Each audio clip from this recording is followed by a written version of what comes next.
Hai. Nah, pada video ini kita akan belajar tentang konsep turunan fungsi. Di video-video sebelumnya, kita sudah membahas tentang limit fungsi aljabar. Nah, selanjutnya kita akan membahas tentang konsep dari turunan fungsi. Turunan fungsi itu seperti apa? Nah, kita simak ilustrasi berikut ini.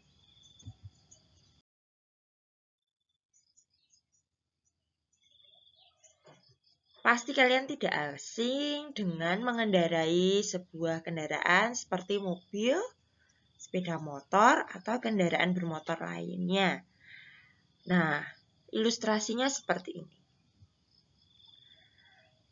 Ketika kendaraan itu berjalan dengan waktu yang cukup lama, maka jarak tempuh kendaraan itu lebih jauh.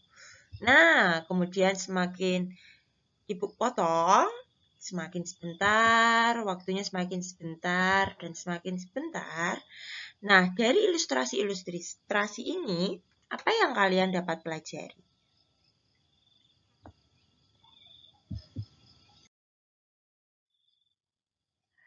Tadi ada 4 kendaraan. Nah, apa sih perbedaan pergerakan dari keempat kendaraan tersebut?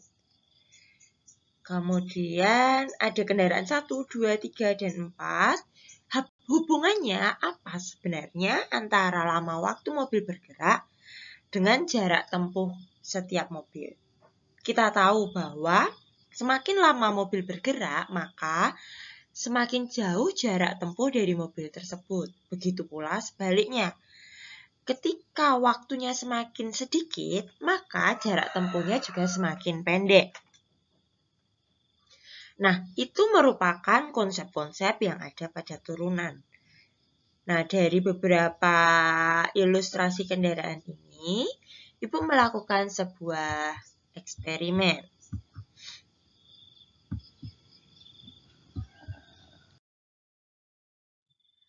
Kita tahu bahwa ada hubungan antara waktu dan jarak tempuh. Dari waktu dan jarak tempuh tersebut, kita bisa ambil bagaimana kecepatan rata-rata dari setiap kendaraan. Nah, kecepatan rata-rata ini kita bisa tahu dari sebuah eksperimen. Oke, nah, Ibu mau lakukan 3 kali eksperimen. Nah, ini merupakan eksperimen pertama, ini merupakan eksperimen kedua, dan ini merupakan eksperimen ketiga.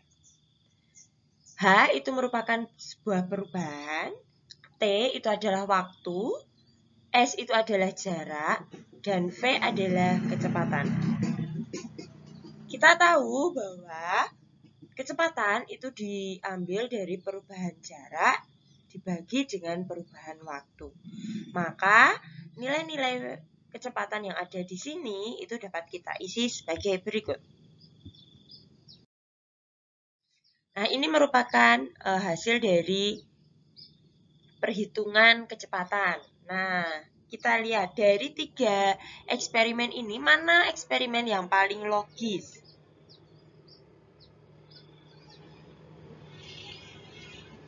Kita tahu bahwa eksperimen yang paling logis adalah eksperimen ketiga. Nah, mengapa? Ketika T-nya, T plus H-nya adalah 3, kecepatannya adalah 44. Kemudian ketika T plus H-nya 2,5, itu 52. Kemudian semakin lama, ini ketika 2,01 ternyata semakin pendek, yaitu 34,83. Kemudian ketika ini 2,00001,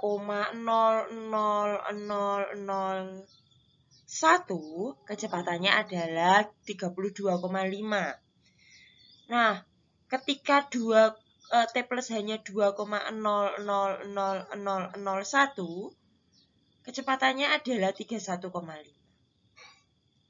Dan ketika kita tidak menambahkan H, yaitu T-nya adalah 2 pas, kecepatannya adalah 31. Nah, semakin dari sebuah nilai T plus H yang semakin besar ke semakin kecil, itu menuju ke sebuah nilai. Nah, semakin lama itu ternyata menuju ke 31 kecepatannya. Oleh karena itu, ketika perubahan atau hanya ini semakin kecil, dia akan menuju ke suatu nilai tertentu, seperti dalam konsep limit.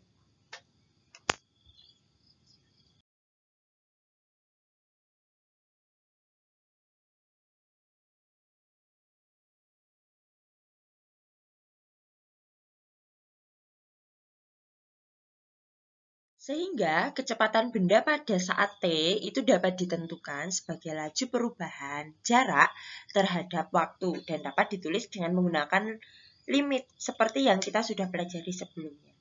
Limit ketika hanya mendekati 0 atau perubahan waktunya itu mendekati 0 itu sama dengan limit H mendekati 0 itu dari f X plus H, fungsi terhadap X plus H, dikurangi fungsi terhadap X, dibagi dengan H.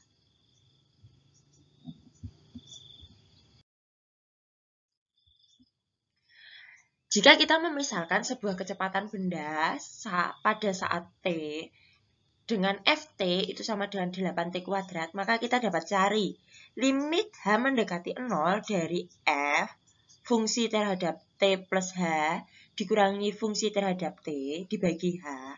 Itu diperoleh dari limit H mendekati 0 dari 8 dikalikan T plus H dikuadratkan dikurangi 8T kuadrat per H. Jadi F-nya di sini itu kita ganti dengan Ft. Nah, karena ini Ft maka T kuadrat, tetapi kalau T plus H maka T plus H dikuadratkan.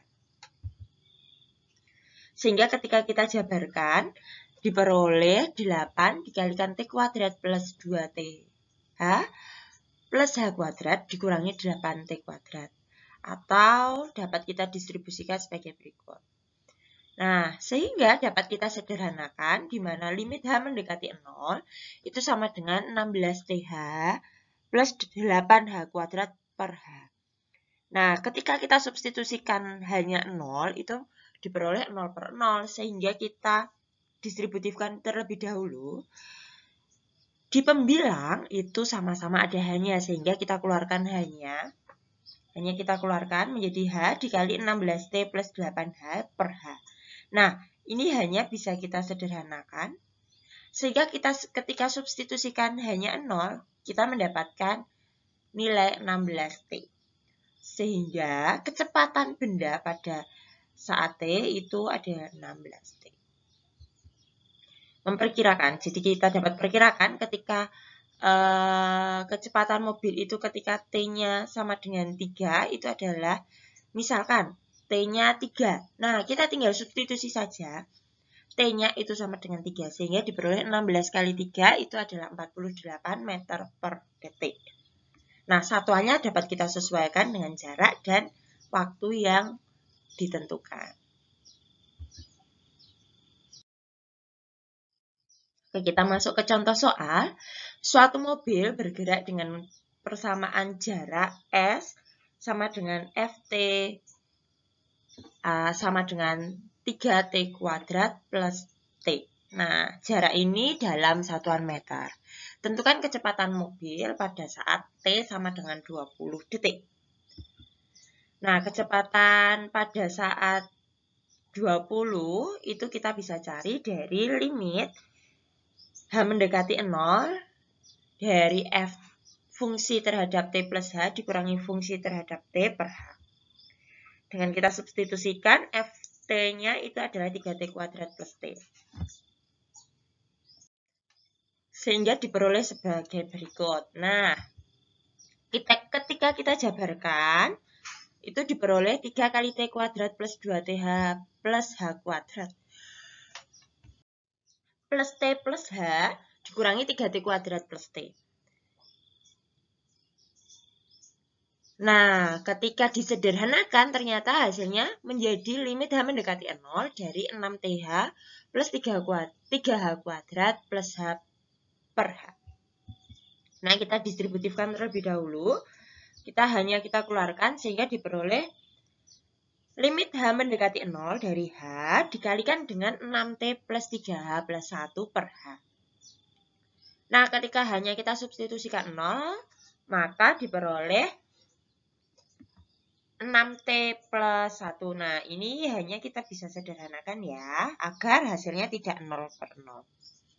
Sehingga ketika T-nya 20, kita peroleh bahwa kecepatannya adalah 6 kali 20 ditambah 1 atau 121.